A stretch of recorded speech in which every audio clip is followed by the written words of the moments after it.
हे बघ, आपल्याला जेवढं हवं आपण तेवढं स्वतःला इम्प्रूव्ह करू शकतो, कारण ह्युमन पोटेन्शियल इनफायनाईट आहे. आपल्यामध्ये बदल होऊ शकतात, पण ते करायचे ना 2 पद्धती आहेत. एक, तू जशी आहेस तू स्वतःला झिडकारून इम्प्रूव्हमेंटच्या रस्त्यावर चालू शकते, किंवा तू स्वतःला जशी आहेस ते ॲक्सेप्ट करून तुझे टॅलेंट्स काय आहेत, तुला कुठल्या गोष्टी आवडतात, तुझे स्किल्स काय आहेत, तुला नॅचरल इंटरेस्ट कशामध्ये आहे, ह्या ॲक्सेप्टन्सने पण माणूस खूप मोठे मोठे चेंजेस करू शकतो. आता तू स्वतःला झिडकारून बघितलंयस, त्याच्याने काय झालं? काही इम्प्रूव्हमेंट्स, काही चेंजेस झाले आहेत का? इनफॅक्ट आपण स्वतःला झिडकारल्यामुळे, आपण स्वतःला रिजेक्ट केल्यामुळे आपली जी भूक आहे की कोणी आपल्याला चांगलं म्हणावं, कोणी आपल्याला ॲक्सेप्ट करावं, ही आणखीन जास्त वाढली आहे.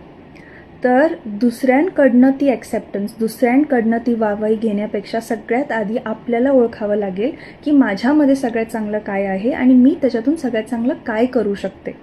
ह्याच्याने आपलं कॉन्फिडन्स